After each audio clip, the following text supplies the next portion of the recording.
Doctor, muy buenas noches. Disculpe las Hola, Ricardo. dificultades propios de la virtualidad y también un saludo a la compatriota Diana Méndez. Gracias, compañera Diana. Sí, ha habido algunas dificultades, pero estamos aquí para iniciar con fuerza. No, pero Diana, buena panelista. Sí, sí, definitivamente, por Sí, favor. sí, Claro, te ha parado la bola. está bien, está bien. Está bien, compatriota, está bien. Como debe ser, pues, como Claro, está debe ser. Y bien. además ustedes El- van a ser colegas en el Parlamento y así mismo tienen que trabajar. Así es, compatriota, así es. Bien, compatriota, si me permites, Diana, arrancamos con la sesión de hoy, 30 de enero del 2026. Saludando en primer lugar, ¿no? Hay una noticia interesante que usted ha publicado y comentado hace unos minutos sobre el habeas corpus a favor del compatriota José Bentezú Gutarra, ¿no? Esa es una muy buena noticia. Uno de los compatriotas también que sufre la guerra jurídica. Y asimismo también anunciar, ¿no? Hoy en la mañana, de madrugada, creo que usted, compatriota, usted no duerme, ¿no? Ha compartido nuestro mensuario que ha salido también ya, ¿no? He estado revisando, le está interesante, lo vamos a comentar seguramente en estos días. Y eso, ¿no? Y claro, ya hemos estado revisando los diarios caviares de hoy y seguramente en su momento comentaremos. Pero vamos con me refiero al H13, ¿no? A Hueveras en sus 13. Entonces, pero vamos con algo más serio, que es nuestra sesión de hoy con el texto para los que de ahí están de pasadita. Estamos comentando el texto Perú Libre del campo a la ciudad. Ayer hemos comentado hasta el capítulo 18, quedaba pendiente para hoy el capítulo 19 y hasta donde se pueda avanzar. Y justamente habíamos hecho un alto en el capítulo 18 porque este capítulo 19, Economía Popular con Mercados, ya viene a ser la propuesta del partido, ¿no? Para aquellos que nos cuestionan, para aquellos que dicen que asumimos un paradigma en desuso, dicen una serie de cosas sin entender, sin tomar en consideración de que efectivamente estamos en el sistema capitalista y en tanto el capitalismo siga vigente, el marxismo sigue vigente, pues, ¿no? Es, justamente esta es la unidad de lucha de contrarios. Entonces, en ese sentido, nuestra propuesta en el plano económico justamente es economía popular con mercados, más no economía popular de mercados, ¿no? Esa preposición cambia. Economía social de mercado. Ajá. Entonces, hay 11 puntos sobre esa propuesta de economía popular con mercados, pero hay un texto que es, de hecho, después del ideario y programa, ha salido en forma de síntesis, economía popular con mercados en 11 puntos, pero tengo entendido que hay una edición última que es de 12 puntos, ¿no? Entonces eso también... 12 puntos, sí. Ajá.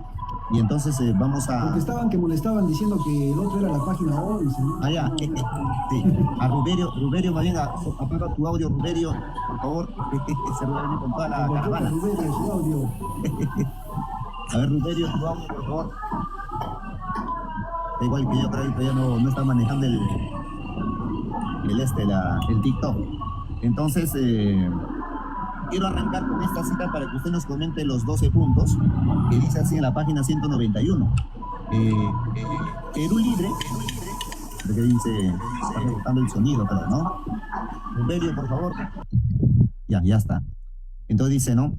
Economía popular con mercados. En la página 191, Perú Libre siempre fue atacado por las fuerzas derechistas en su afán de transmitir a la población intenciones ajenas a nuestras pretensiones políticas, a través de información falsa, como se les iba a confiscar sus bienes materiales, típica, ¿no? Típico rumor, ¿no? Que éramos enemigos del mercado, intolerantes a la empresa, la inversión privada y las concesiones.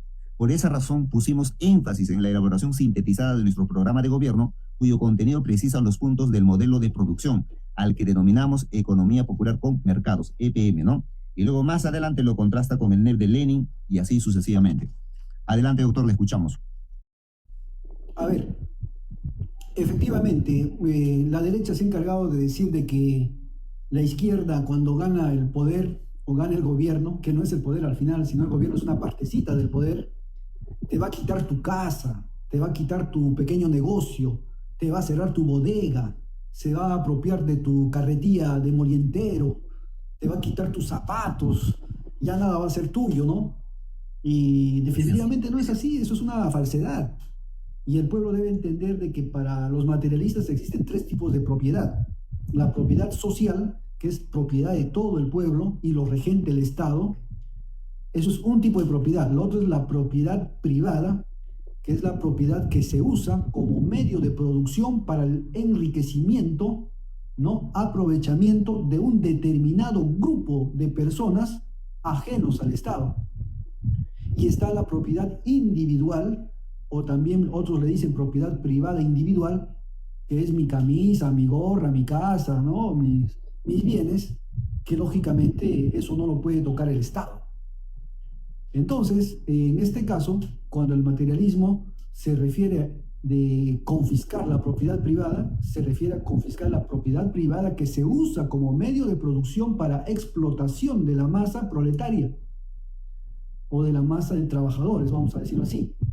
No es cualquier propiedad privada, no es la propiedad individual. Y además, pues una revolución no va a ir para expropiar una bodega. La revolución va para expropiar y recuperar los yacimientos mineros, energéticos, petroleros, es decir, la gran economía. Por eso es que China divide su economía en tres, ¿no? Y a cada uno le da su función. Por ejemplo, dice, la gran economía, que es donde están los recursos energéticos, está la banca, eso es enteramente de manejo estatal. La mediana economía puede ser mixta y la pequeña economía es enteramente privada en China. Entonces hace una clasificación interesante, ¿no? Y yo creo que es una magnífica clasificación. Entonces China así promueve la economía privada, mixta y estatal. Yo diría que es más libre mercado que lo que dice el capitalismo, siempre viéndolo de buena fe. Bien, doctor. No sé si vamos comentando cada uno de los puntos. Claro. Continúo con la cita. Aquí voy a leer un pasaje más, si me permite. Dice, ¿no? Debemos considerar que el mercado no es una invención ni patrimonio exclusivo del capitalismo, sino, como dicen los chinos, un legado de la humanidad, y su existencia data desde inicios de esta. Existió en el comunismo primitivo, a manera de trueque, como ahora existe el libre mercado o el socialismo de mercado. El problema en sí no es el mercado como tal, sino responder la gran interrogante: ¿al servicio de quién está el mercado? Y así continúa. Más adelante, arrancamos primero, ¿no? Los 11 puntos que se mencionan en el texto, y luego se agrega el 12º punto, ¿no? Dice el primer punto, el Estado regulador del mercado. Segundo, Estado descentralizado. Tercero, Estado con facultades amplias. Cuarto, Estado redistribuidor de la riqueza. Quinto, Estado industrializador. Sexto, Estado nacionalizador. Séptimo, Estado revisor de todos los contratos, ley. Octavo, Estado sin deuda pública. Noveno, Estado que priorice la demanda interna. Décimo, Estado estabilizador de la microeconomía. 11º, Estado soberano. Y usted completa el 12º, doctor. Adelante. Es bueno comprender de que a la izquierda lo han declarado enemigo del mercado. Y la izquierda no es enemigo del mercado, en absoluto. El mercado es un patrimonio de la humanidad que, como lo has mencionado, ha existido en el comunismo primitivo a manera de trueque, ha existido en el esclavismo con la venta de esclavos, ha existido en el feudalismo con la venta de tierras, existe en el capitalismo con la explotación de los obreros y quedarse con la plusvalía, o convertir la mercancía de uso en una mercancía de venta en este caso, ¿no? Y existe también en el socialismo, como el socialismo de mercado que maneja China, por ejemplo, ¿no? Socialismo para su país, y para el mundo de afuera, capitalismo, que es el mundo donde se desenvuelve. Entonces, eso hay que comprender en primer lugar. Por tanto, la izquierda o el socialismo, vamos a decirlo más específicamente, no es enemigo de la propiedad privada, no es enemigo del mercado, no es enemigo de estas relaciones de producción. Aquí el asunto es preguntarse al servicio de quién está el mercado. Si bien es cierto, el mercado es bueno ya, pero al servicio de quién se pone. Al servicio de un determinado grupo de personas que se enriquecen en el país en detrimento de los demás.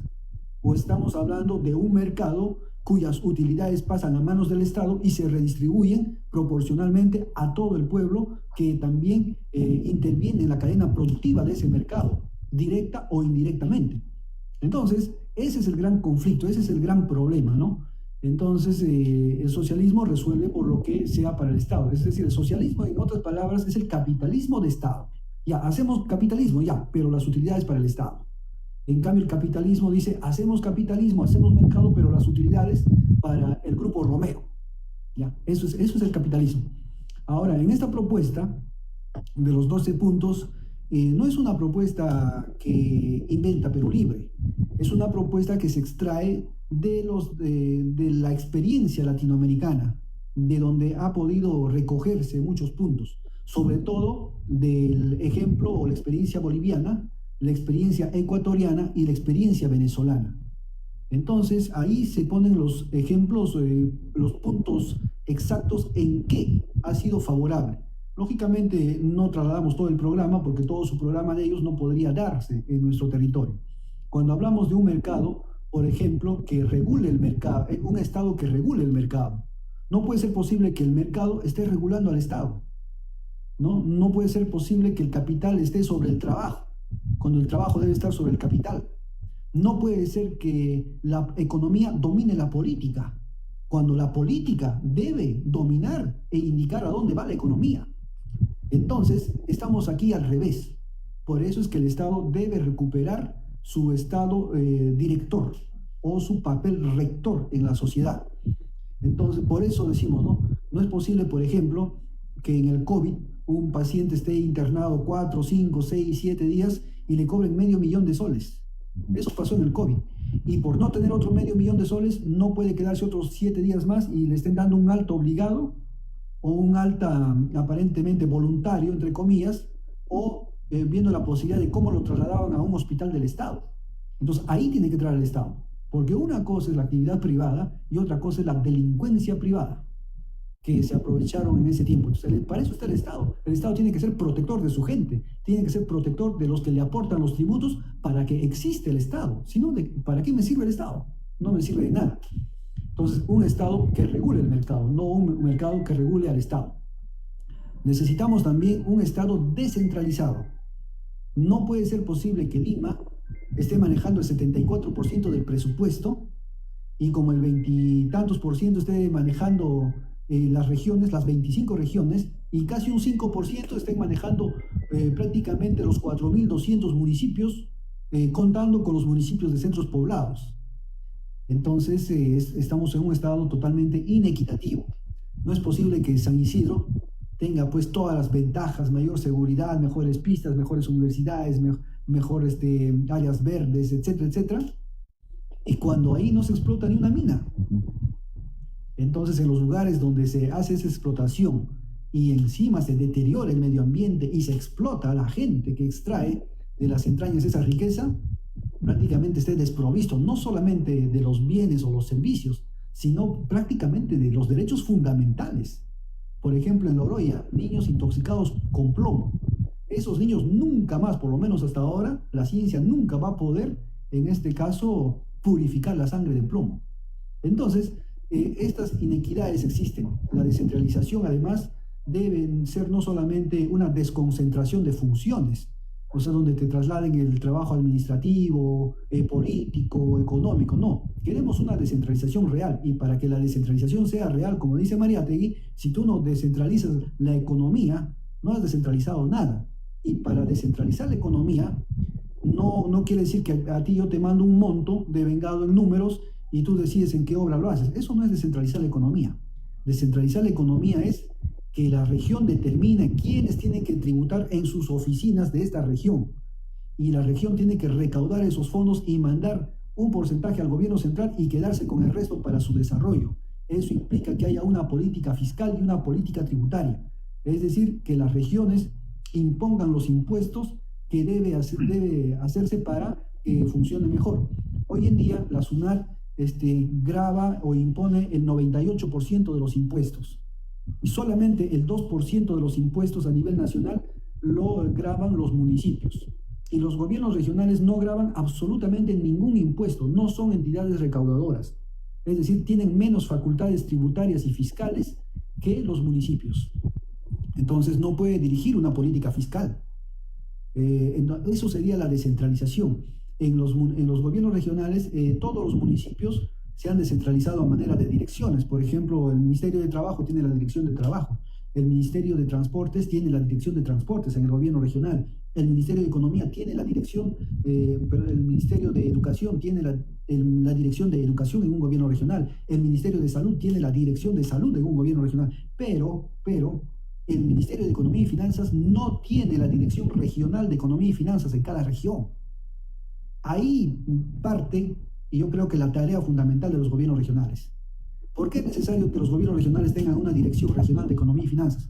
Porque ahí vamos a saber nosotros cuánto de canon aportan en nuestra región, cosa que se maneja con un absoluto secretismo. Y la gente piensa que solamente es canon, no, es canon, es sobrecanon, es regalía minera, es impuesto selectivo al consumo, es impuesto selectivo a la minería, es impuesto de derecho de vigencia, son donaciones, etcétera, ¿no? Que entran al Estado. Y los gobiernos regionales no sabemos, los gobernadores no sabemos, porque eso se maneja con un secretismo absoluto, como te vuelvo a mencionar. Es más, no sabemos ni cuánto aporta realmente una región. Yo quisiera saber, por ejemplo, cuánto está aportando Ayacucho al fisco nacional. No sabemos. ¿Y cuánto le retribuyen a su gobierno regional? Un promedio de inicio en el presupuesto institucional de apertura de 250 a 300 millones. Y acaba con un presupuesto inicial modificado por el famoso PIN en 800 millones o ponle 1.000 millones. Pero eso no es lo que aporta. Ayacucho debe aportar siquiera sus 5.000 millones o más, solamente por gobierno regional. Entonces hay que considerar los municipios, las empresas privadas, la construcción, la banca y el turismo. Es realmente mucho más, muchísimo más. Entonces eso nunca lo vamos a saber mientras los gobiernos regionales no tengan la Dirección Regional de Economía y Finanzas. Y mientras no existe esta oficina, las empresas que explotan Ayacucho van a seguir tributando en Lima. No van a tributar en las regiones.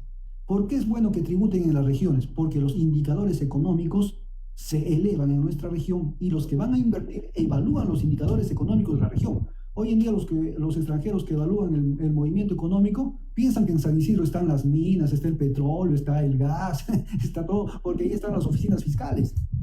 Pero definitivamente no es así. Por eso yo digo, Lima cobra, ¿no? Y se queda con la renta, ahí está el cajero, y los esclavos están adentro, pues. O sea, lo mismo que pasaba en la colonia, en el virreinato, ¿no? La misma viveza. Por eso que luchar por la descentralización es vital. Eso es solamente en el plano tributario, ¿no? Que es los impuestos que ingresan. Y en el plano fiscal, que ya son políticas que dicta la región para manejar el fisco, ¿no? En otras palabras, tributario es lo que entra y fiscal es lo que sale, para que lo entiendan mejor los amigos en el manejo de la economía nacional y regional. También, bueno, queremos un Estado que sea fuerte, un Estado que sea empresario, que sea protector, ¿no? Que sea innovador, que sea defensor de su pueblo, un Estado que tenga las facultades de poner quieto a las empresas privadas cuando quieran sobrepasarse algunas confianzas, como dicen. Por eso que en el partido chino dice, ¿no? Cuando vemos que una empresa transnacional sobrepasa los límites permitidos, el partido entra sin permiso. Fíjate. Entonces, claro, son más radicales porque también han tenido experiencias más duras. Claro. Queremos un Estado también que industrialice. Aunque sea incipiente nuestra industria, hay que empezarla, porque la industrialización abre una cadena productiva, genera el famoso valor agregado de cualquier producto. Es decir, ya no vendemos tierra, sino ya podemos vender en barras de oro, en barras de cobre. Y si más rato seguimos avanzando, ya podemos vender algún producto manufacturado. Entonces, eso es fundamental. ¿Por qué? Generas valor agregado, es decir, hay más ingresos para el fisco. Segundo, industrializas, generas una industria nacional. Tercero, creas empresas nacionales, aunque sean pequeñas, pero esa cadena crece con pequeños empresarios. Cuarto, esos señores van a invertir en el Perú, no se van a llevar los capitales hacia afuera. Quinto, vas a generar empleo para todos los peruanos, porque alguien que quiere invertir no va a traer mano de obra de afuera, porque le cobre más caro, pasaje, seguro, vivienda y todo eso, no, emplean la mano nativa. Entonces, cuando te das cuenta, generas un desarrollo. Ya no somos un país de picapiedras, sino somos un país que genera ya un producto manufacturado. ¿Y por qué tenemos la ventaja de hacer eso? Porque tenemos la materia prima. Porque así Europa tenga la mejor industria para hacer, digamos, cadenas de oro. Si no tiene el oro, no va a poder hacerlo. Y nosotros que tenemos la materia prima, cerramos el mercado y nos ponemos a fabricar aquí las cadenas de oro y podemos venderlos a Europa. Entonces, eso es lo que debe hacerse. Por eso apostamos por el Estado industrializador. Y eso, te pongo este ejemplo, pero puede aplicarse a todo tipo de industria, pequeña industria, gran industria o mediana industria.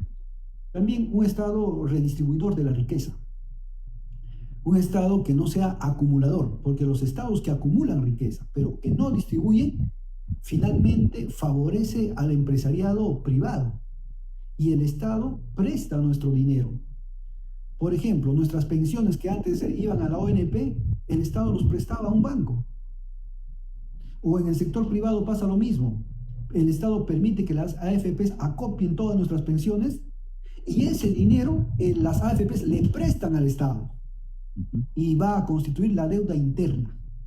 Acuérdense que la deuda pública tiene dos brazos, la deuda interna y la deuda externa. La deuda externa es la que nos prestamos del Fondo Monetario Internacional, del Banco Mundial, del Banco Interamericano de Desarrollo, de empresarios extranjeros. Pero la deuda interna es la que nos prestamos de los bancos nacionales, de los empresarios nacionales, ¿no? Los que a base de empréstitos del Estado viven ahí, inclusive piden salvatajes para evitar la caída en cadena de las demás empresas, bajo ese pretexto. Hoy en día nuestra deuda interna es mayor que nuestra deuda externa. ¿Qué quiere decir eso? Que la oligarquía peruana se ha fortalecido tanto que le ha superado a la oligarquía extranjera que le prestaba dinero al Perú. Fíjate.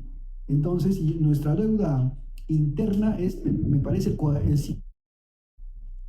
55% y la externa es el 45%. Entonces, eso es lo que podemos ver. Entonces, vayamos a redistribuir esa riqueza, que no se acumule para dárselo después a un empresario. Por ejemplo, con el dinero acumulado que hizo Vizcarra, le dio el salvataje con Reactiva Perú. Y Reactiva Perú, el 60% fue a las grandes empresas. Solamente el 40% llegó a la mediana y a los pequeños empresarios. Pero el 60% fueron a los bancos, fueron a las grandes corporaciones mineras, fueron a los grandes empresarios de alimentos, de medicamentos, de farmacias y todo esto. Y no han devuelto. ¿Sabes cuánto han devuelto? El 6,3%. Increíble. No han devuelto más. Y todavía la ministra de Vizcarra tuvo la conchudeza de salir y decir, si es que ellos no pagan, el Estado pagará subsidiariamente lo que no se repone, ¿no? Pero así a la cara, no había ningún tipo de vergüenza, ¿no? Y todavía decían que era la mejor economista cuando era una burra. No va a decir eso. Entonces, lamentablemente, pues así nos han engañado toda la vida y como el pueblo no puede más que protestar o criticar y no tiene las herramientas de hacerse respetar, ni siquiera tiene un partido que ponga una mano firme, una representación como tal, es un gran problema. Entonces, un Estado redistribuidor. Lógicamente, si nosotros redistribuimos la riqueza, ¿y qué riqueza más vamos a redistribuir? La que rescatamos de la revisión de los contratos ley. Por ejemplo, hemos puesto el ejemplo de Camisea, que es catastrófico, ¿no? Le estamos vendiendo el gas a $0.54 el millar de pies cúbicos, cuando Bolivia lo vende a $7, Chile lo vende a $10 y Argentina lo vende a $15. Y nos pagan de impuestos y regalías 1.131 millones de dólares cuando debiera ser 23.000 millones de dólares. Esos 23.000 millones de dólares hay que redistribuirlos, pero una vez rescatado el recurso natural. Por eso el gas de Camisea en este momento en el Perú es el que aporta o el que debe aportar mucho más inclusive que las mineras. Esto es un tema de soberanía. El presidente que enfrenta este problema es como Velasco que estaría enfrentando la nacionalización de la Brea y Pariñas con el gas de Camisea. Y lógicamente con ese dinero se puede pagar la deuda externa, se puede pagar la deuda interna y finalmente pues la deuda pública como tal, ¿no? Eso es sumamente importante y crear las condiciones para que haya inversión extranjera, por supuesto, que venga la inversión extranjera, pero que cumpla, ¿no? Fíjate que en China, cuando va un inversionista extranjero, el 60% de las utilidades son para el Estado, el 60% como mínimo, no baja a 59%. Y eso lo dice su constitución política, no lo dice cualquiera o que eso va a variar según la coyuntura. Y además, dentro del directorio, China pone, si no me equivoco, es el 40% de funcionarios del Partido Comunista en el directorio de esa empresa para que salvaguarden los intereses ni siquiera del Estado chino, sino del pueblo chino. Entonces, maneja un control donde no le hacen el avión. Por eso es importante tomar algunos ejemplos y algunas precauciones, ¿no? Por eso es que China es lo que es, el primer mundo. Hoy en día China es el primer mundo. Y el que conozca a China se dará cuenta que Estados Unidos pues no es prácticamente ya nada, ni en infraestructura, ni en sociedad. En China no vas a ver gente drogada, gente con fentanilo, gente durmiendo debajo de los puentes, niños pidiendo limosna, ancianos tirados en la carretera. No, eso no vas a ver. La infraestructura es impresionante, la ingeniería de iluminación, la robótica, la computación, la medicina, la cultura, ¿no? Yéndose, por ejemplo, por Beijing, o Pekín, como quieran decirlo, enteramente cultural, donde está la ciudad prohibida, está la tumba de Mao Zedong, la plaza Tiananmen. Te vas a Shenzhen, donde está la tecnología médica, tomógrafos, resonadores magnéticos, aceleradores lineales, o te vas a Shanghái, está todo el tema de la computación. Te vas a Shenzhen, donde están las ciudades digitales, o pasas por Cantón o Guangzhou, donde es todo es exportación. Entonces, es un país que ha desarrollado realmente de una manera impresionante. Yo tuve la oportunidad de visitar no solamente fábricas de trenes, sino fábricas de aviones de combate, que no todo lo fabrican en un lugar, ¿no? Las turbinas lo fabrican digamos, en Shanghái, y el fuselaje lo fabrican en otro sitio, ya por razones de estrategia, ¿no? Pero es impresionante. Y toda empresa que visitas en China, en el primer piso o en el sótano, todos tienen su museo. O sea, la gente tiene que comprender primero esta empresa, cómo a través de la historia se ha creado y cómo subsiste y cuál es su rol social. Entendido eso, recién visitas las instalaciones de la empresa. O sea, aprendes a querer la empresa, aprendes a sentir la razón y la función social, ¿no? Eso te podría explicar respecto a ese tema, a grandes rasgos. Interesante, doctor. Y claro, la nacionalización, temas que ya conocemos, ¿no? Así es, efectivamente. Para los amigos que por interno nos consultan, el texto que estamos comentando es Perú Libre del Campo a la Ciudad. Aquí está. Pero lamentablemente tengo una mala noticia, ¿no? El texto se ha agotado. Nos están pidiendo por interno, pero informamos que se ha agotado. Pues, Imagino que ya lo han pirateado, ¿no? Debe estar en Quilca. Ojalá que lo hayan pirateado, ¿no? Porque sí, de todas maneras ayuda a difundir. Claro. Aunque estoy previendo otra edición ya, ¿no? Inclusive, Sí, varios... como siempre, se escapan algunos errores, algunos gazapos, como dicen, claro, mejorando algunos puntos. Una edición ampliada y mejorada. Sería bueno, doctor, porque sí hay varios que nos están pidiendo y hoy consulté a la doctora y me dijo que ya no hay ningún ejemplar. Ya se agotó, sí. Sí, se agotó. Entonces, pero sí está el otro texto que se va a presentar, el texto Junín, legado de una descentralización revolucionaria. Se va a presentar este martes 3 de febrero en la Casa del Maestro, Avenida Paseo Colón, 215, cerca de Lima, desde las 6 de la tarde. Así que están avisados. Aprovechen porque también hay una edición limitada, ¿no? Y después no se arrepientan, digo, ¿no? Hay que asegurarse con el texto. Yo ya hice mi pedido, así que ya estoy asegurando. Entonces, vamos al capítulo 20, y justamente para aclararles a nuestros críticos sobre la persecución jurídica, ¿no? La guerra jurídica. Y precisamente el capítulo 20 se titula La sentencia APRO Caviar, ¿no? Hay dos enemigos acérrimos del perulibrismo, es el APRA y los caviares, ¿no? Y el capítulo arranca con esta cita, ¿no? A ver, vamos a ver acá qué páginas hemos considerado en el capítulo 20 y ya está. En resumidas cuentas podemos decir que le han acusado por A y lo han sentenciado por B. Esa es la fórmula, ¿no? Y dice así, ¿no? Le cito, permíteme usted. Al asumir el encargo de mi primera gestión, el 1 de enero del 2011, al frente del gobierno regional de Junín, heredamos muchas obras paralizadas de la gestión anterior liderado por Vladimiro Guaroc Portocarrero. Una de ellas fue la denominada mejoramiento y ampliación del sistema de agua potable y alcantarillado de la ciudad de La Oroya. Esta se encontraba en un proceso de arbitraje porque la empresa reclamaba mayores gastos generales, ascendientes a más de 1 millón de soles, debido a que había paralizado la obra al haberse encontrado restos arqueológicos durante la ejecución. O sea, ahí arranca el problema. Encima, ni siquiera era su obra, ¿no? Era de una gestión anterior, pero ahí arrancó el problema porque se encontraron restos arqueológicos. Cuéntenos sobre ese problema, ¿no?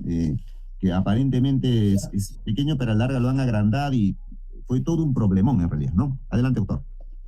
Claro, era un problema jurídicamente simple, pero políticamente complejo, como son todos los problemas politizados. Ajá. El Estado peruano habilitó una forma de hacer obras que para evitar el proceso de licitación, que es muy tedioso y todo este tema, dijo que los organismos internacionales podían llevar esa selección, lógicamente, rápido, sin pasar por todo ese engorroso proceso de selección, y que como eran internacionales, tenían protección diplomática y no podían ser enjuiciados, no podía ir la Fiscalía, ni el Congreso, ni la Fiscalía, ni nada. En realidad es una maniobra corrupta para burlar la ley de contrataciones del Estado, bajo la figura de que son organismos internacionales. Uno de ellos es el PNUD. El PNUD, por ejemplo, hace expedientes técnicos, ¿no? Selecciona empresas y las recomienda. Ese es un acto de corrupción, porque no se someten al proceso de la ley de contrataciones del Estado, y como son organismos internacionales, tienen inmunidad diplomática. Nadie los puede enjuiciar, así hayan hecho su lobby, su negociación incompatible, su colusión, cualquier cosa. Entonces Vladimiro Guaro, que era un ONGero, así como trabajaba con USAID, buscó a la Organización de Estados Iberoamericanos de la Educación, fíjate, de la educación. Los contrató para que seleccionen una empresa y que puedan hacer el saneamiento de agua y desagüe de la Oroya. Imagínate una organización dedicada a la educación está seleccionando una empresa de construcción o de saneamiento de agua y desagüe. Pero bueno, pues esa es la mafia que permite el Estado. Por eso que en el Estado la corrupción también es constitucional y es propio e inherente al Estado neoliberal.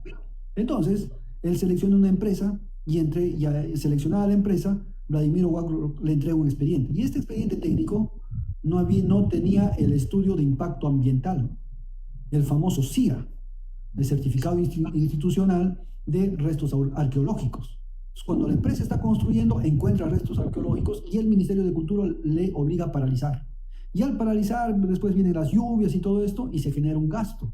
La empresa dice, yo estoy perdiendo porque yo he contratado maquinaria, tengo personal y no están haciendo nada y tengo que pagarles. Entonces se generan los famosos gastos generales o mayores gastos generales. Y pidieron cerca de 2 millones. El procurador del gobierno regional llegó a un acuerdo y dijo, voy a pagarte solo 850.000. Y así se hizo la conciliación. Y una conciliación tiene pues carácter de cosa juzgada, es igual que una sentencia, carácter de título ejecutivo, donde la entidad está obligada a cumplir. Entonces yo ordené que se cumpla la conciliación que hizo el procurador del Estado. Eso fue todo el delito. Me acusaron de un interés indebido. No, era un interés debido. Porque si yo no pagaba, la obra no continuaba. Si yo no pagaba, la Oroya se quedaba sin agua. Y además yo estaba pagando, avalado por el procurador que había hecho la conciliación, y el procurador no era mi empleado, es un ente del Estado, la Procuraduría. Entonces, pero no, ahí no importaban razones, nada. Ahí el asunto era sentenciar a Cerrón. Y el caso inclusive estaba en la Oroya. Y lo trajeron, y en un juicio prácticamente sumario, a los 8 meses de haber ganado mi segundo gobierno regional, me están sacando del cargo. Así fue, violento. Pero ¿por qué? ¿Cuál fue la motivación? La motivación tuvo 3 elementos. Primero, fue haber inscrito el partido, ¿no?, a nivel nacional. Teníamos una herramienta política nacional. Segundo, en enero del año 2019 logró unificar toda la izquierda, donde va Gregorio Santos, va Guacoto de Puno, va Verónica Mendoza, va Luis Villanueva del PCP, van los de Patria, toda la izquierda se organizó. Delito. Y finalmente en junio fui invitado por el presidente Nicolás Maduro a Venezuela. Otro delito. Eso fue en junio. Y el 5 de agosto ya estaba sentenciado y puesto en prisión. Así actúan los que tienen las instituciones del Estado a su servicio, ¿no? Y después esta sentencia obviamente fue anulada. Me hicieron pagar 850.000 de reparación civil. Hoy en día ese tema penal ya pues está zanjado, es cosa juzgada, ya está anulada, inclusive ya prescribió. Pero a pesar de que el TC anuló eso, no nos quieren devolver la reparación civil. Es decir, el Estado ladrón se enriquece indebidamente con una injusticia. Y eso fue manejado por un tribunal aprista.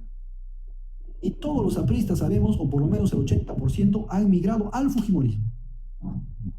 La gran masa que tenía Alan García cuando se hizo elegir presidente la primera vez, y todo eso, toda esa masa se fue al fujimorismo.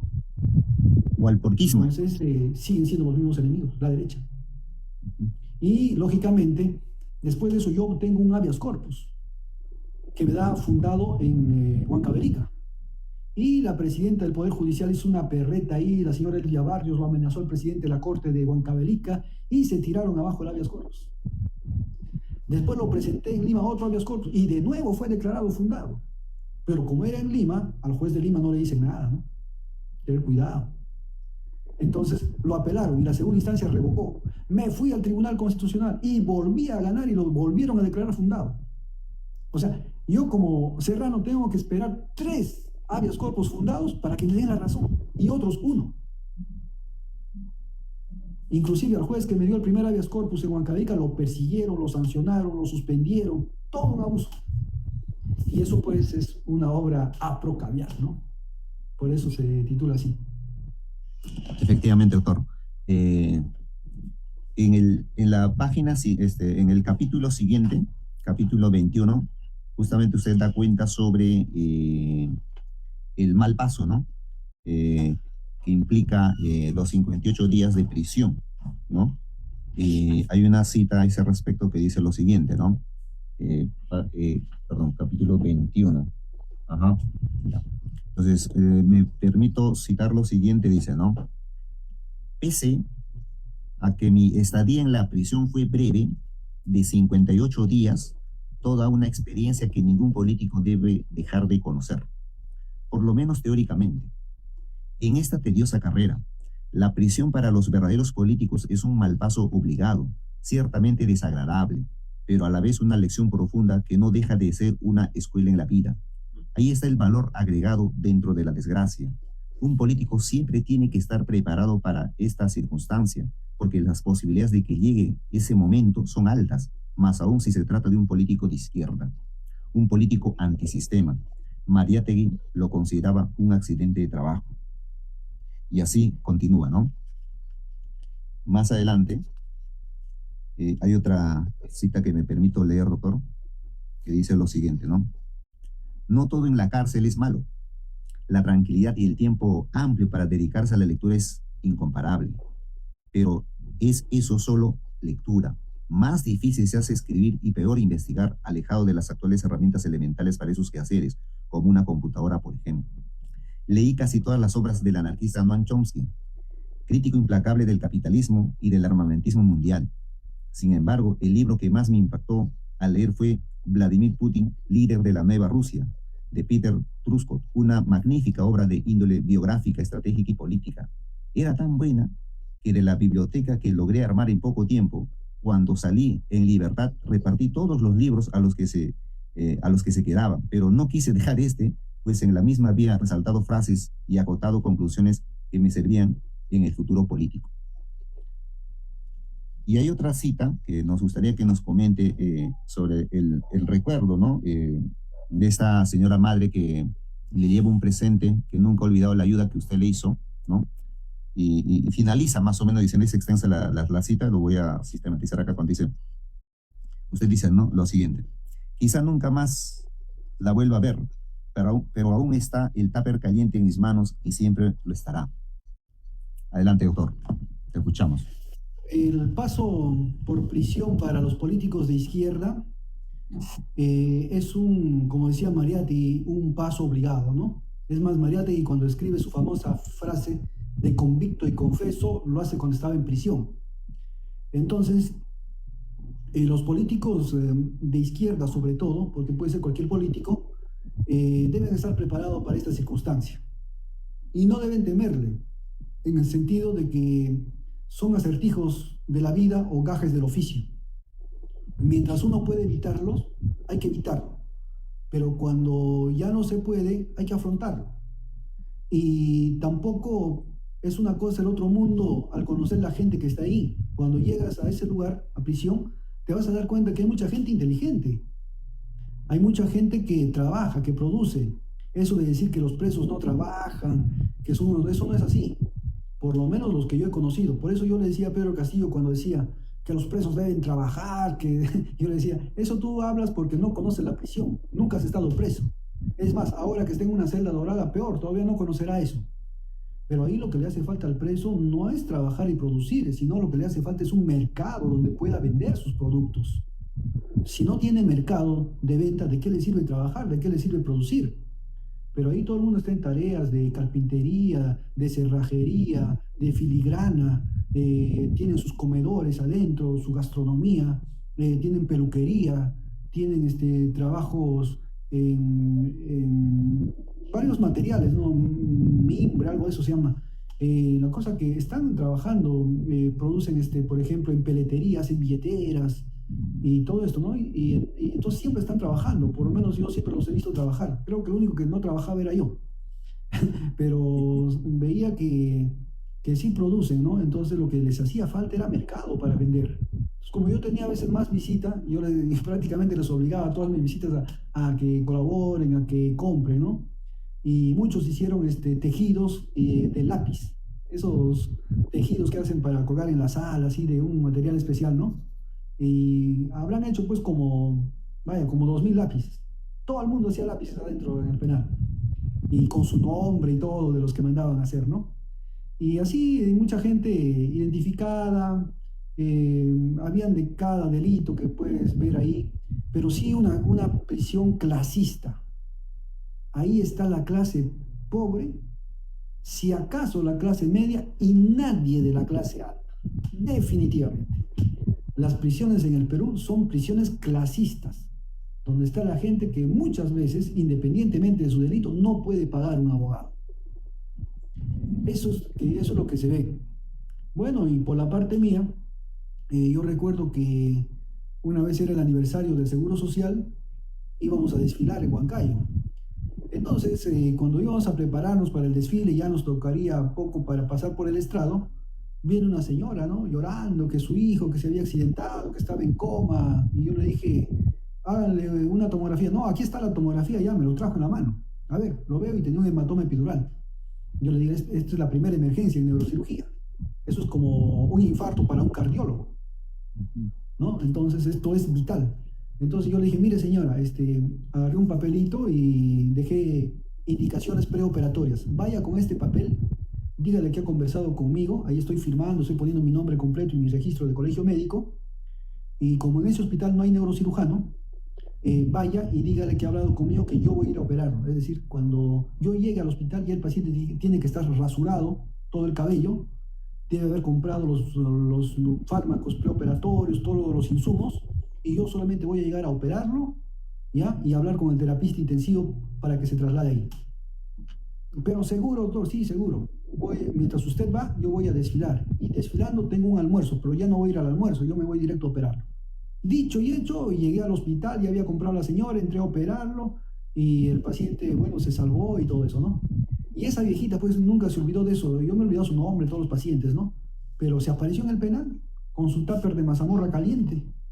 Y me dijo, hijo mío, que ay, me hizo acordar, ¿no? Y me dice, me han hecho pasar solamente por consideraciones de mi edad. Ya pues casi tenía más de 80 años. Una viejita chiquita, así, huanca, ¿no?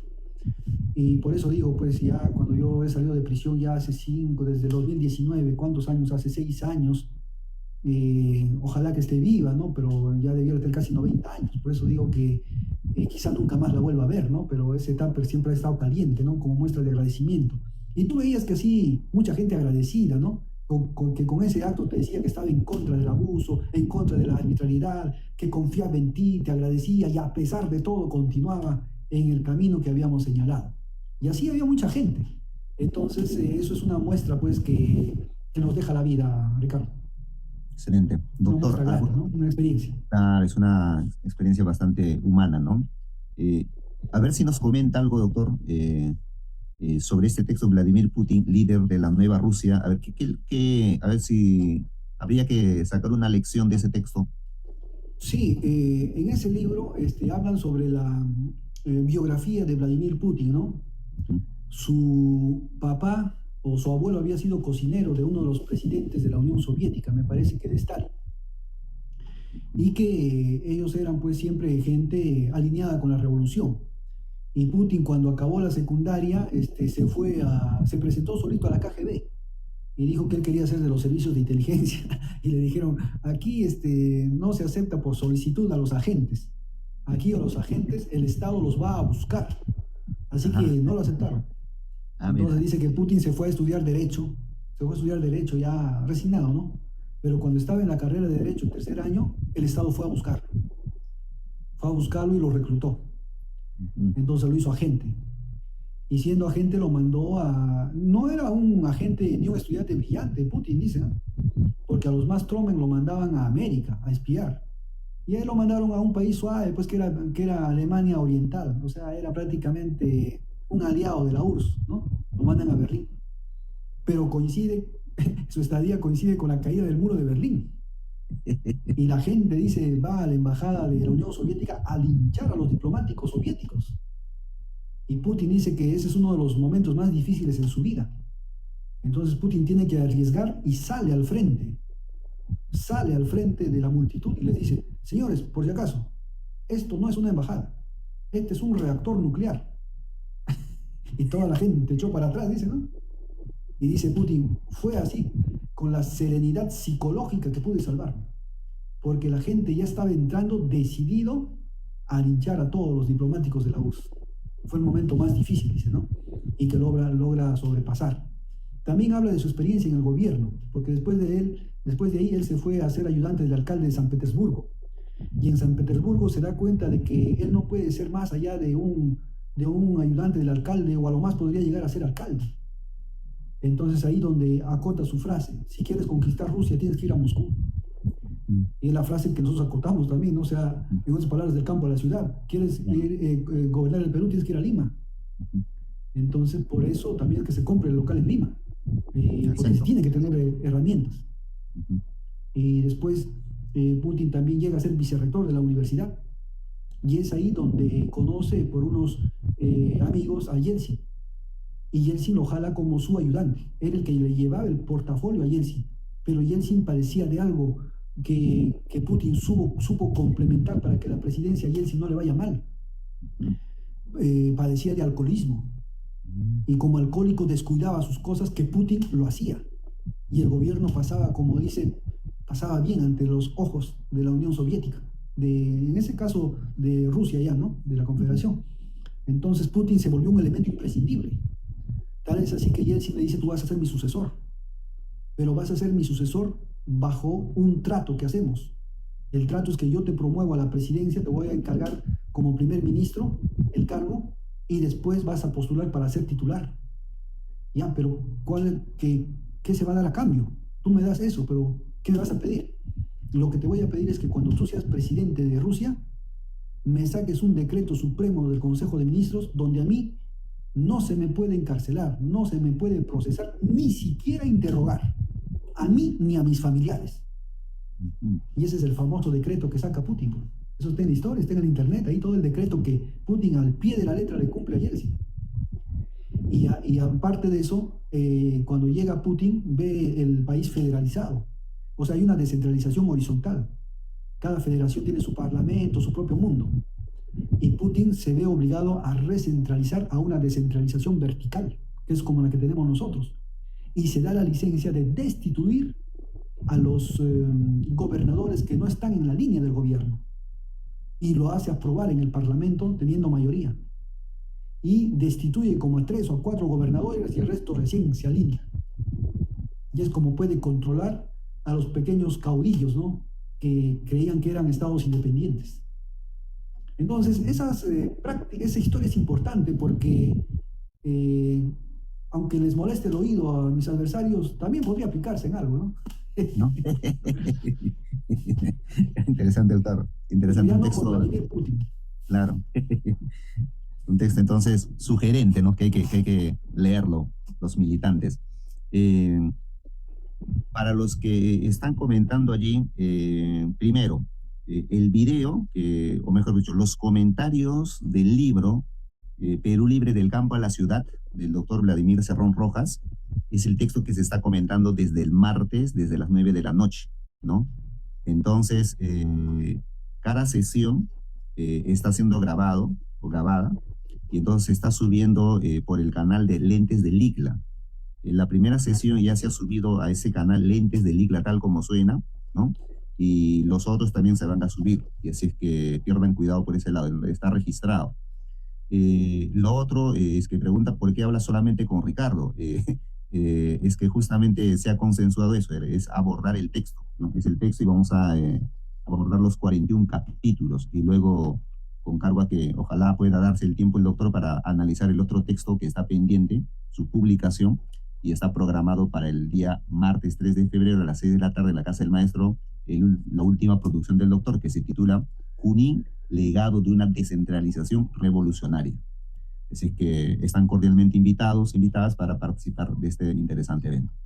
Dicho eso, continuamos con el capítulo siguiente, ya en el que habla, capítulo 22 del libro de mención, los jurisconsultos.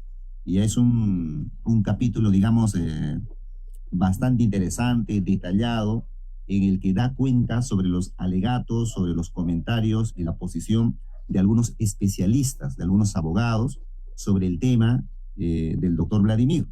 Y esos especialistas son, y los va mencionando uno por uno en este capítulo 22, ¿no? Sobre todo para los amigos que estudian Derecho, ¿no? En el capítulo 22 habla de la defensa o el comentario, las conclusiones a las que llega del doctor Jordi Ferrer Beltrán, ¿no? Del doctor Manuel Abanto Vázquez, del doctor Jorge Rendón Vázquez, del doctor José Ernesto Coca Caicho, del doctor Guillermo Olivera Díaz, que es el más mediático, ¿no?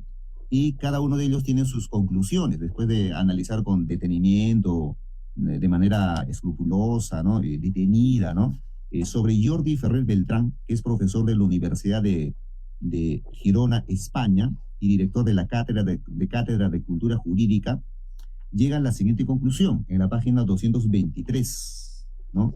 Dice lo siguiente, ¿no? Dice lo siguiente. El doctor Ferrer concluye, y lo cita el doctor Vladimir, dice, la condena del señor Cerrón Rojas en la sentencia analizada se encuentra completamente privada de sustento probatorio. Con ello se estiman violados derechos fundamentales del acusado, como el derecho a la prueba y el derecho a la presunción de inocencia. Aunque hay manifiestos defectos de motivación en la sentencia, es necesario distinguir los casos en que el acervo probatorio podría permitir fundar una sentencia condenatoria, una adecuada motivación de los casos en los que existe una manifiesta ausencia de prueba de cargo. En estos últimos casos, el problema no es propiamente de motivación, sino de que la decisión emitida es probatoriamente injustificable con las pruebas aportadas al proceso. El caso de la sentencia analizada es paradigmática en este sentido. Es por ello que estimo que la única conclusión justificada a la que es posible arribar a partir de las pruebas existentes es la falta manifiesta de prueba de cargo, que hace imposible satisfacer el más laxo de los estándares de pruebas imaginables. Siendo así, en mi criterio, que la sentencia debería ser revocada y el hoy condenado devenir absuelto. Optar por la nulidad y devolver la causa para que sea dictada una nueva sentencia supondría un perjuicio improcedente para quien ha sido condenado injustificadamente, dado que con las pretensiones del Ministerio Público y el acervo probatorio existe la conclusión, nunca podrá ser otra que la absolución por falta manifiesta de pruebas. Y así, ¿no? Va mencionando las conclusiones de cada especialista. Adelante, doctor. Este capítulo, más que nada, es hecho para los abogados, como lo has mencionado, ¿no? Ajá. Porque ahí, en primer lugar, se pone en evidencia el interés de un intelectual extranjero que al parecer fue también profesor de César San Martín o colega, donde pone en evidencia pues el gran abuso de la sentencia que se hizo en Loroya por negociación incompatible, ¿no?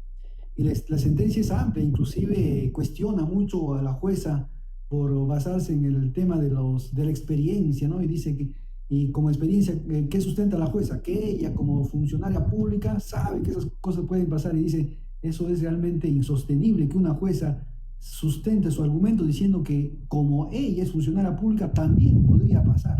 O sea, no hay un argumento sólido, real. Después también están pues el doctor Guillermo Olivera, que me ayudó abiertamente, de forma de honore. Realmente una gran persona que yo le agradezco públicamente, y prácticamente se internó en la Corte Suprema con mi caso, peleando. Pese a eso no nos dieron la razón, pero al final el tiempo une todos esos cabos y concluyen que el Tribunal Constitucional pues falla a favor nuestro y demuestra la vulneración de los derechos fundamentales. Y es como cae esa sentencia. Si no, no hubiera podido postular, ¿no? Y esa sentencia se hizo para frustrar mi postulación el año 2021. Y me liberan de eso en agosto de marzo. Ya como no tenía sentencia, inmediatamente habilitan otra, que es la del aeródromo, y en agosto me ponen otra sentencia con tal de frustrar la postulación de este 2026. Pero esa también cae en la Corte Suprema.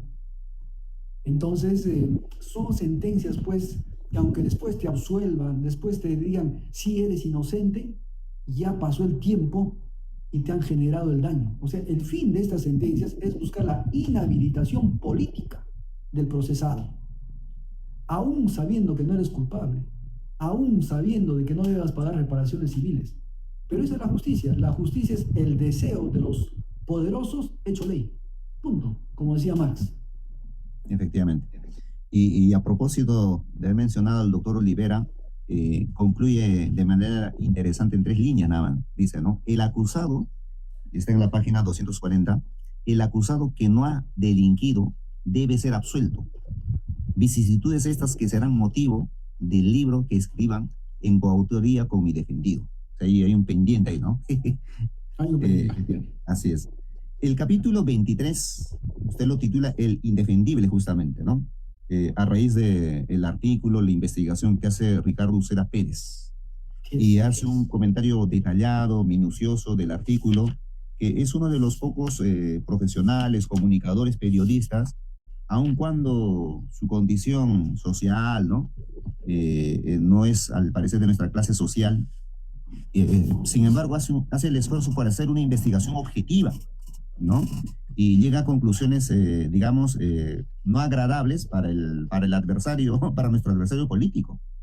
Y lo más curioso es que esos artículos, esas investigaciones, han sido publicados en diarios que son más bien caviares, ¿no? O sea, entonces eso debe doler bastante pues a la caviarada, ¿no? Y además es un tipo pues lúcido, un tipo pues que tiene renombre, o sea, no estamos hablando de cualquier comunicador, es un tipo que ha hecho sus investigaciones, ¿no? El texto que usted comenta, por ejemplo, o cita ahí, es el texto clásico con el que conocemos al autor, que se titula Muerte en el Pentagonito, justamente, ¿no? Bien, adelante, autor, coméntanos. También fue una sorpresa leer eso en el diario La República, un artículo intitulado El Indefendible, donde dice la historia de un gobernador regional radical sentenciado por sus ideas sin ninguna prueba y en 2 instancias. Entonces pone en evidencia que el caso es político y pone en evidencia el nuevo poder político de los jueces y fiscales, que antiguamente no lo tenían, porque con una sentencia en primera instancia ya no podías postular a nada. Entonces eso le daba poder a un juez para decidir quién postula y quién no postula. Pone en evidencia también de que una vez estudiado el caso, de que Cerrón fue sentenciado sin ninguna prueba. Y lo hace pues el periodista Ricardo Uceda, bastante famoso por escribir varios libros, ¿no? Entre ellos Muerte en el Pentagonito. Y yo tenía interés por conocer a Ricardo Uceda, lo que pasa es que no era fácil ubicarlo. Y Ricardo Uceda era quien escribe pues ahí también Las muertes de la Universidad del Centro, en ese libro. Pero no habla de la muerte de mi padre, que era un caso emblemático. Y por eso yo tuve el interés de buscarlo y aportarle algunos datos. Sin embargo, nunca pude hacerlo. Pero a raíz de este artículo y a raíz de que yo ya llego a Lima y me contacto con periodistas de Lima, logro ubicarlo. Pero logro ubicarlo para agradecerle, porque el artículo ya estaba publicado. Y me llamó la atención porque Ricardo Uceda viene pues de otra línea política y lo escribe en un diario enemigo prácticamente de Perú Libre. Entonces ahí es cuando me da fe de su independencia, que es lo importante en el periodismo, ¿no? Sí, efectivamente. Prácticamente enemigo, no, doctor, es enemigo, literal. Se la ha agarrado, literal, o sea, y mienten descaradamente, eso es lo peor, ¿no? En fin, son las 22 horas con 29 minutos. Usted me dirá, doctor, continuamos ¿Cuál es el próximo capítulo? El próximo capítulo creo que ya es el capítulo 23, 24, el profesor rural. Yo creo que eso hay que abordarlo en un nuevo bloque, porque esta es Sí, una gran sí, sí. historia. Sí, hay detalles ahí Es la que historia usted que más comenta. deben estar esperando nuestros amigos aquí del Ajá. TikTok. Sí, pues, efectivamente. Bueno, agradecemos primero su tiempo, su disposición para poder conversar de su texto, doctor, y también a la gente que se ha conectado, ha seguido ahí, hemos llevado 200 y tantos, hemos estado oscilando entre esa cantidad, y también a los troles, ¿no? Que están ahí atentos, escuchando, pero veo que algunos Ojalá que están... se les pegue algo, pues. Sí, se están convirtiendo algunos, ya se han prometido votar por Perú Libre. Bien, doctor, muchas gracias, muy buenas noches. Usted tiene la palabra. Gracias, hermano. Muchas gracias a tu persona y también a Diana, que participó como panelista, y a todos Ajá. nuestros seguidores de TikTok. Un saludo y nos vemos mañana a la misma hora. Gracias.